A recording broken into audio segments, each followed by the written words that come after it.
Good morning, everyone. Happy Thursday. Today we're learning the third part on the Nedarim. Moving along here. Today is shiur's is Lila Nishmas. Aaron Nachman Sukkah Kohen Yishul Morcha B'Shep Bracha Savish Moled. Avinai Moshe Ben Yosef May then Hashem will have an aliyah. And Refuah Shlema of Yisrael and Rachel Leah Rachel Bas Pesach Zelda Rachel Eliana Bas Yal Racha. Refuah Shlema for Avram Yisrael Ben Risha Chai Bas Davabela. First name of Shar Chal Yisrael, and as a schus with Tzvi Noach ben Bracha Rachalea and Shmuel and Shmuel David and the Miriam Shefer Bracha and Shidduchim B'Karov, and a special shout out to our dear friends at the Imperial Advisory Group. Specializing in CFO services on demand. If you or your company need help with this, please reach out to them at imperialgrp.com. They are our sponsors for Seder Nashim. But Nedarim mattered. Following of these Nedarim is automatically possible, even without an expert or a court declaring it to be so. That we're saying about Mati Nedarim, not that the neder is permitted, but rather that the neder is null and void, without having to go to any based in order to do it. When we say on Rosh Hashanah about a Taras Nedarim, it's not that they're mutter, they're not permitted, but like that they didn't take, that they were bottled. So the four are Nidres Zeruzin, Nedarim of persuasion, which are intended to serve only as a means of persuasion and not as real Nedarim. Nidre Havai, Nedarim of exaggeration, which are not meant to be taken literally. Nidre Shigagos, Nedarim of mistakes, which are based on a mistake. Nidre Anasim, and Nedarim of unavoidable circumstances, which involve conditions that are outside a person's control. And obviously, we're going to explain these in the next four Mishnahs. So here we go. Nidre Zeruz and Kate. So what is an example of the Nedarim of persuasion?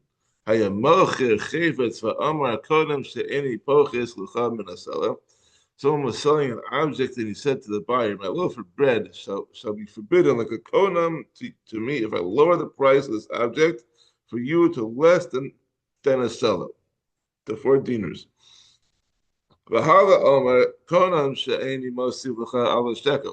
the buyer said, my loaf of bread shall be forbidden like a konam to me if I raise my offer to you to more than a shekel, to 2 dinars.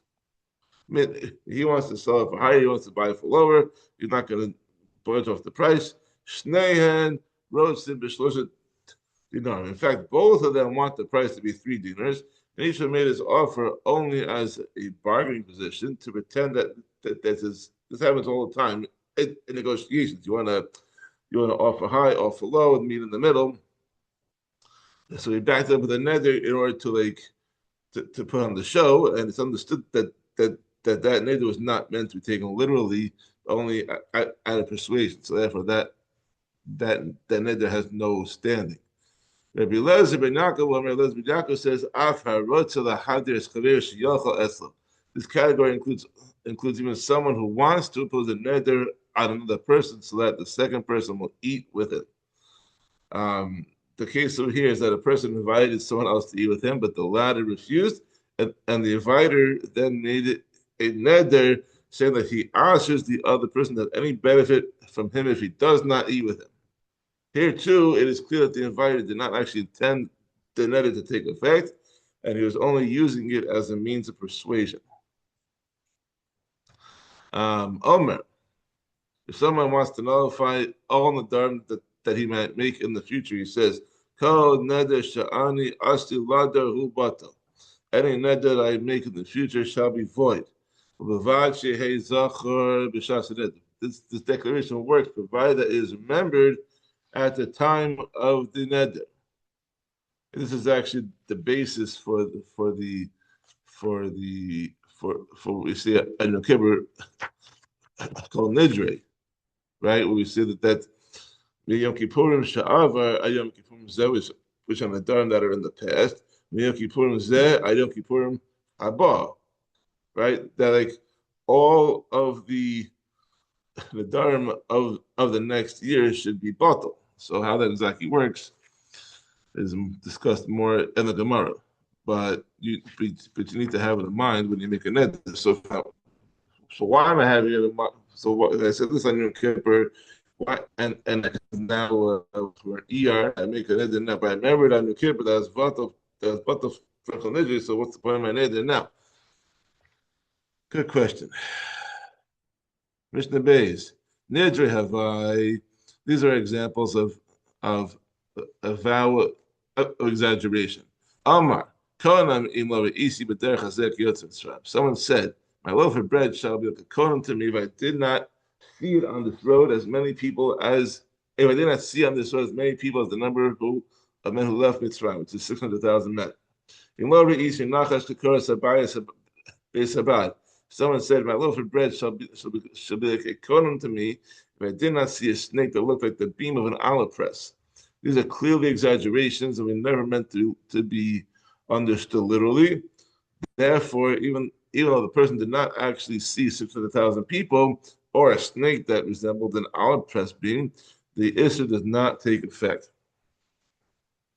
Third category, Nidre Shigagos. These are examples of vows and mistakes. Someone said, my loaf of bread shall be a kohen to me if I ate or drank today. And he thought at that time that he had not eaten or drunk that day. So then he remembered that he had eaten or drunk that day.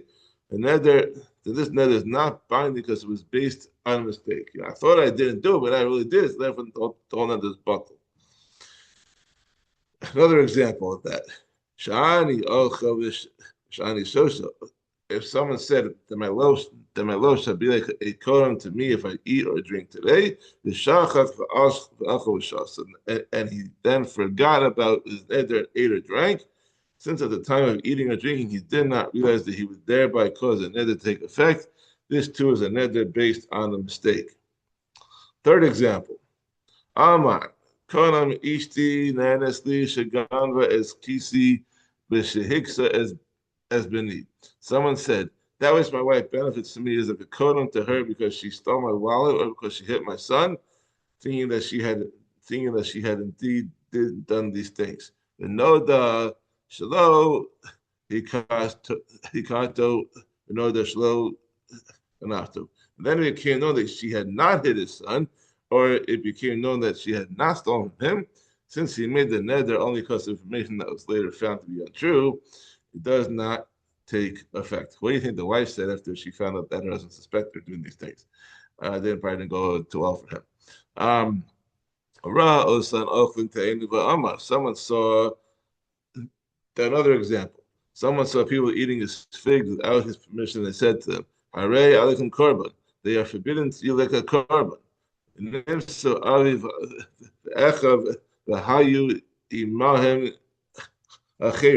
But then they were found, the people who were eating his figs were found to be his father and his brothers, among others. This is also based on a mistake, because he surely did not intend to prohibit his own father and siblings to eat his figs. So the question is whether this neder is bottled only in respect to his father and brothers, or with respect to the others as well. Beishamai says, "Hey, mutarin u'mashima asurim." His father and brothers are allowed to eat the figs, but those who are with them are also to do, because that part of the neder still applies to everyone else. It's not his family.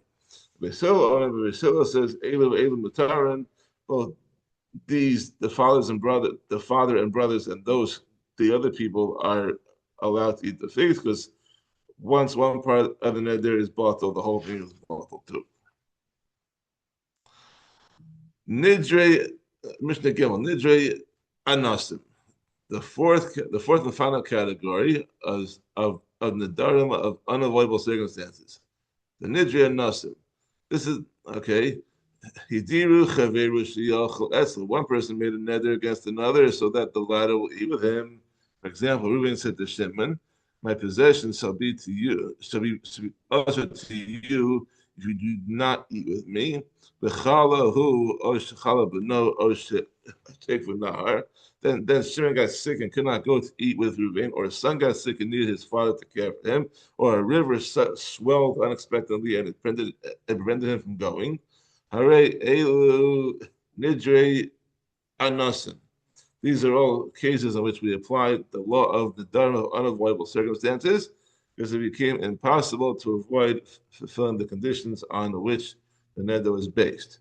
The one who made the neder never intended for it to take effect in such circumstances, and so far, and therefore it is not binding. Okay, moving on. Mishnah Dalet. Okay, so another type of unavoidable circumstances. The one we're talking about over here. Nojin lehargin ulecharamin ulemochsin truma ava pisha ena truma. We make nedarim. We may make nedarim to murderers and robbers and self-appointed tax collectors for the purpose of telling them that the produce that they want to steal is truma, even though it's not truma. Shehein shall beis hamelech, afa pisha enam beis hamelech. Or that the items that want to steal belong to the house of the king, they do not belong to the house of the king. Meaning that if a robber comes to steal produce, the owner can say to him, "The fruits of this world shall be ushered to me. This produce is not truma," and the robber is therefore tricked into thinking that the produce is truma, which he would not take. Us, what's the robber going to do with truma? I mean, you think that if he's okay, so you can't rationalize and say, okay, since he's stealing it, he doesn't care about truma. There are different lavin and different ownership, and for one, he's not so careful on, and the other one he is. It's kind of twisted thinking, but. And if a robber comes to steal other objects, one may say to him, "The fruits of this world should be forbidden to me if these objects do not belong to the king," which would also deter him because the robber would be afraid to steal from the king. He's not afraid to steal, and he's not afraid of a God Baruch Hu, he's afraid of the Basar Dam. There's also a problem. But, anyways, so now we have three machlokesim about this halach. B'shamai omrim, b'kol Nodrin, Beishamai said we may make any neder to mislead a robber, chutz mi b'shua, but not a shua, which is also derabanan, even in such circumstances, because of the special severity of shua. One who makes a false shua, the Torah says, lo yinake, that someone not forgiven. That's in that's in the Aseret Dibros. Lo sisa es shem Hashem chechel l'shav ki lo yinake es asher. What's the person supposed to say that? It's also there, that is not forgiven. According to Beis Shammai, you can't use a shua in such a circumstance to throw off a ganav. Beis Hillel arim ap shua, but Beis Hillel shua to throw off a robber, and that's the first machlokas. The second machlokas, Beis Shammai arim lo yiftach lo b'neder. If Beis Shammai says that if the robber did not demand a neder, one may not start dealing with him by making a neder. Rather, one must first try to deter him in some other way. But Beis Hillel say one may even start dealing with him by making a neder. And the third machlokas, Beis Shammai omrim bamesh hu madira. Beis Shammai says that one may include it in the neder only that which the robber required him to include in the neder. Beis Hillel omrim af bamesh ena madira. The Beis Hillel say that one may add even that which the robber did not require him to include in the neder. So now Mishnah is going to illustrate this machlokas. The case and how so? Amrulo Emar Konam Ishti Nanesli. For example, the robbers told him to say the following: "That which my wife benefits from me shall be a kodam to her if this produce is not truma." But Amar Konam Ishti Uvanai Nanili, and he said in response, "That which my wife and my the children benefit from me, shall be a kokonim to them if this produce is not truma. V'shamai omrim ishta mutares ubanov asurin. Shammai said his wife is permitted to benefit from him, since the robbers demanded that he make a neder against her, but his children are usher to benefit from him, since it was his idea to include his children. The Beis Hillel say both these, meaning his wife and those his children, are permitted to benefit from him because one is allowed to include more than the robbers demanded. Basil held that since the owner made the addition to further convince the robbers he's telling the truth, it's also considered as a neder of unavoidable circumstances. You want to tell them, you just want to tell them what they want to hear so they can get off your back, and therefore, this whole thing would be bottled. Mishnah Hay. Now we're going to talk about two other types of Nedarim. There's Nidre Isser, which is Nedarim of prohibition, where one asks something, and Nidre Hektish, which is Nedarim of Hektish, which a person gives something to the Beis Hamikdash, thereby making it Hektish. Although, even though most of this Masada talks about the Nidre Isser, this Mishnah deals with Hektish. So here we go. Hare netiyos ha'elu korban im enon nexatzus.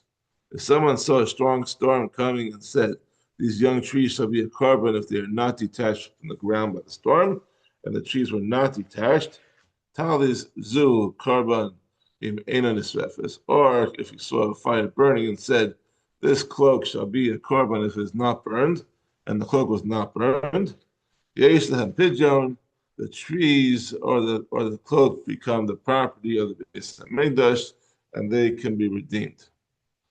However, if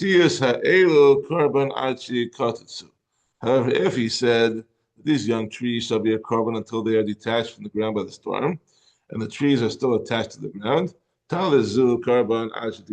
or if he said that this cloak should be a korban until it is burned, and the cloak is still unburned, the trees or the cloak become the property of the Beis Hamikdash, and they may not be redeemed. Meaning that if one redeems them with money, the kedusha of the object is transferred to the money, but then the object becomes kodesh again. Since he said that the trees or the cloak shall be kodesh until they are detached or burned, we assume that he meant that they cannot permanently lose their kedusha, but before that point, rather they repeatedly become kadosh until then. Mishnah Vav. Hanoder Yardei Hayam, that mutter b'yoshvei hayabasha. Someone who makes the neder that offers himself that benefit from seafarers is mutter to have benefit from land dwellers, people who do not regularly travel by sea. B'yoshvei hayabasha aser b'yardei hayam. However, one who offers benefit from land dwellers to live on land, it is also to have benefit even from seafarers. Why? The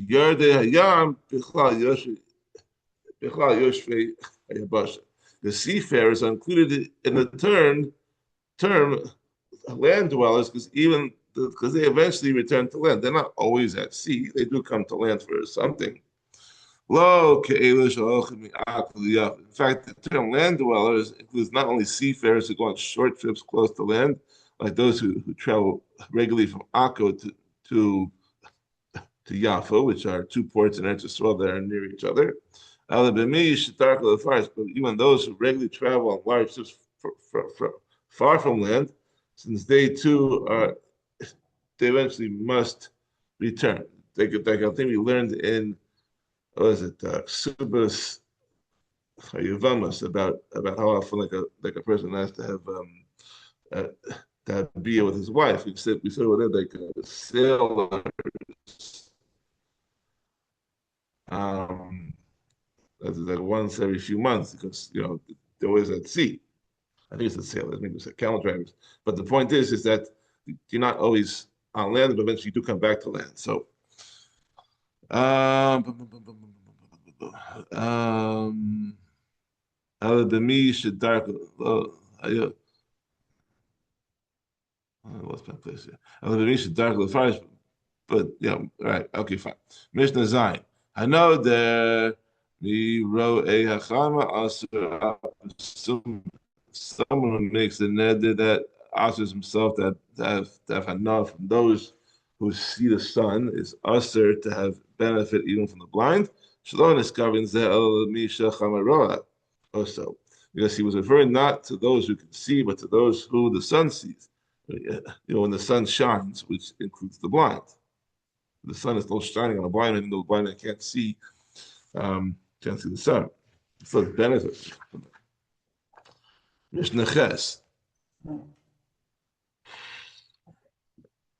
Hanoder mishachori harosh asa bekarachin ubale sebos. Someone who makes a neder that prohibits himself to benefit from the dark-headed is usher to benefit from all men, even those who are bald, who have no hair on their heads, or old, whose hair is gray or white. And he is allowed to permit to benefit from women and children, even if they have dark hair. Because according to the way people speak, only adult men are called the dark-headed, while women are called those with covered heads, and children are called the bareheaded.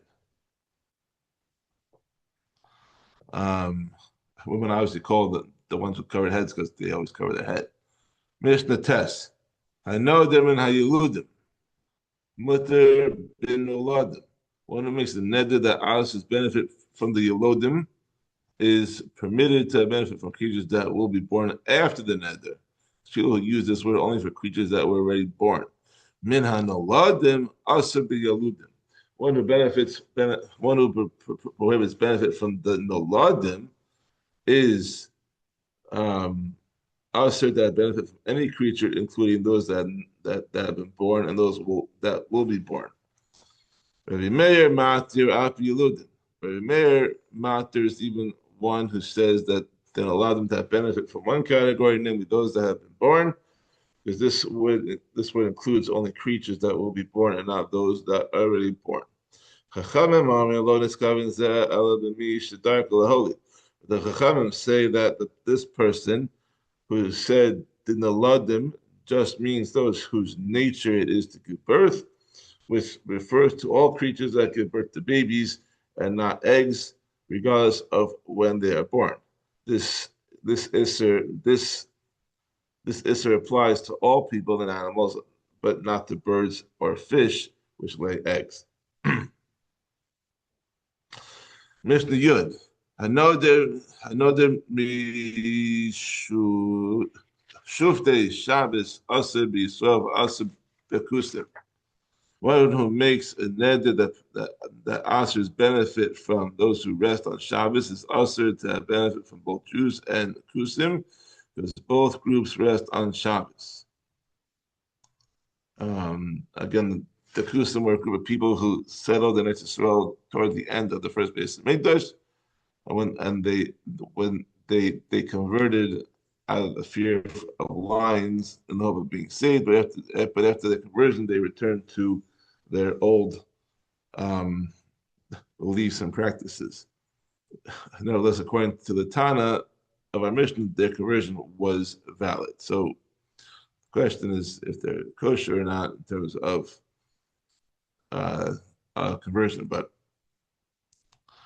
some say they were. One who makes the neder that prohibits benefit from those who eat garlic is also to have benefit from Jews and Kusim, because both groups eat garlic on Friday night. One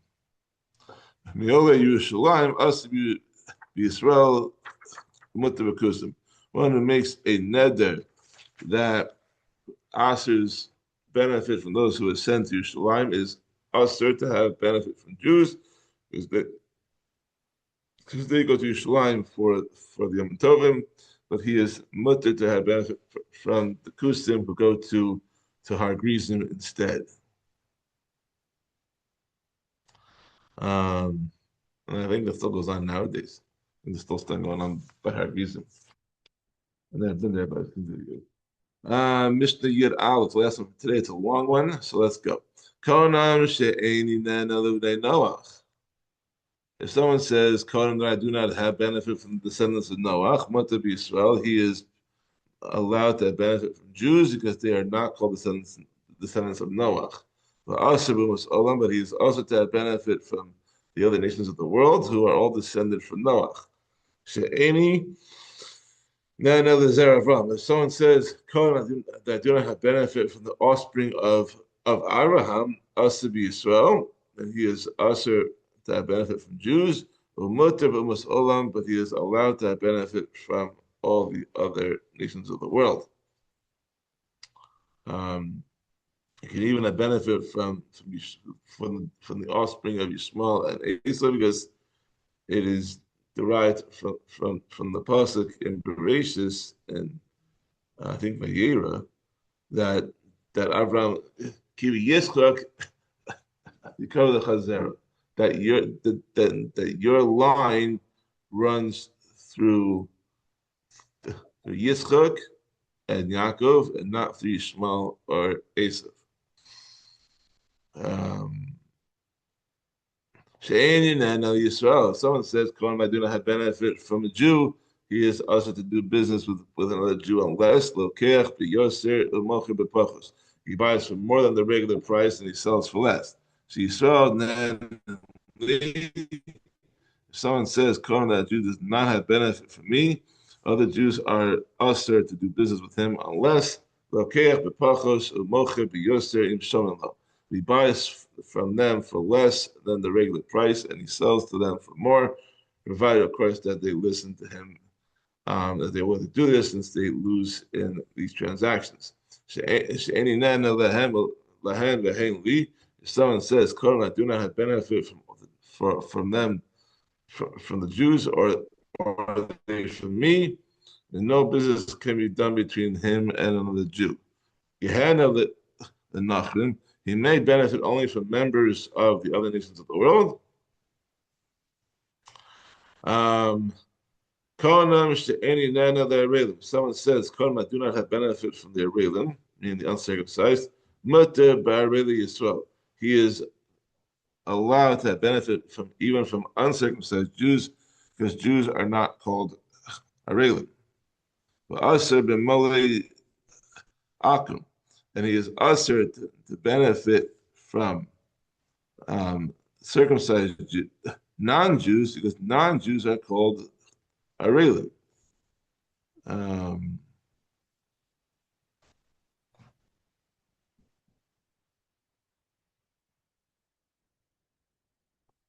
Interesting. So the Bartanura brings down over here that there are, as we know, that there are certain situations in which from Jews are not are not gemalt, and that's when the guy's brothers died as a result of a bris milah. So that if one or two brothers who died from bris milah, then he is not allowed to have a bris milah. He's us to have a bris milah, and therefore, because he may die as well. So I wonder what the halach is in terms of eating a Korban Pesach. And it seems from the Mishnah that a Jew without a bris milah is not called an aro. Maybe it's the hachas. Maybe. Someone says, I do not have benefit from the mulim, from the already circumcised. Also by already Yisrael. He is also that benefit even from non-circumcised Jews, because Jews are called mulim. Because Jews believe in the mitzvah, even if they have not to be circumcised. He is mutter to have benefit even from circumcised non-Jews, because non-Jews are not called mulim. It is because the term orla, arel, is used only to refer to the non-Jewish nations. As it says, Arelim l'chol beis Yisrael early leave. For all the nations are Arelim, and the entire house of Israel are uncircumcised of heart. This is a pasuk from Yirmiyahu. Omer says another pasuk, V'haya haplishti arel hazeh, and this plishti, meaning Goliath, the arel shall be. David, when he was about to battle with Goliath, he called him an arel, even though he had no idea whether he was circumcised or not, because that was irrelevant. And it says in a third pasuk, "Pen tismachna benos plishtim, pen talozna benos harelim." Lest the daughters of the plishtim rejoice, lest the daughters of the Arelim be jubilant. Here in Shmuel Beis, the plishtim are called Arelim, even though in such a large nation that a small number must have been born without orlas.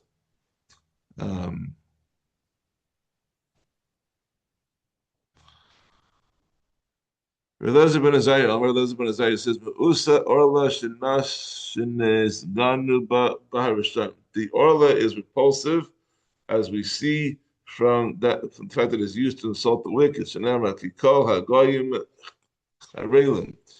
Because it says in the pasuk, for all the nations are harelim. That's also in Yirmiyahu. Rabbi Yishmael Omer. Now we have like 6 teachings about the importance of bris milah. Rabbi Yishmael says, "Gedola milas shenichros to alev shlosh esrei brisos." Mitzvah milas grekas, 13 covenants were made concerning it. Hashem made 13 brisim with Abraham. The word, you see that because the word bris appears 13 times in various forms in that Perek Yitzie, and then that implies that there were 13 different covenants. I don't know if we have a list of what the 13 covenants are, but there are 13 of them. Rabbi Yossi says, "Gedola misa shedocha as a Shabbos hachamura."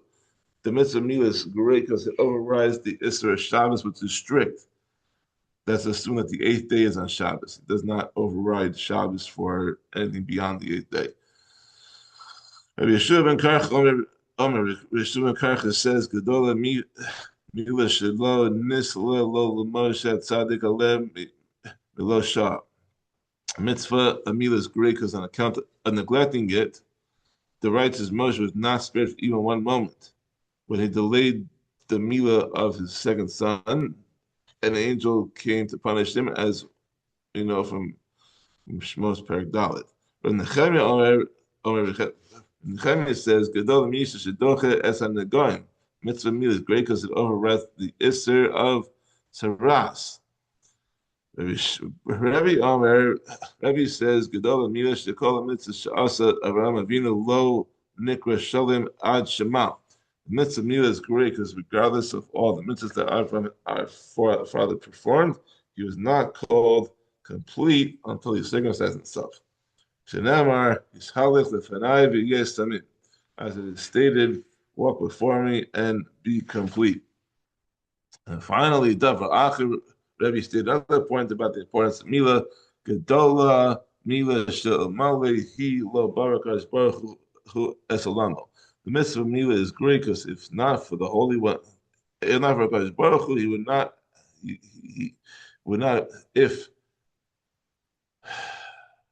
if not for bris milah, Hakadosh Baruch Hu would not have created this world. Shenamar, as it says, "Kol amar Hashem imlo brisi yom v'layla chukas shamayim v'aretz lo samti." So Hashem says in Yirmiyahu that if not for my covenant of bris milah, which is upon you day and night, I would not have established the natural laws of heaven and earth. Thank you for joining us. Have a wonderful day. We'll continue tomorrow with Perek Daled. Kol Tuf.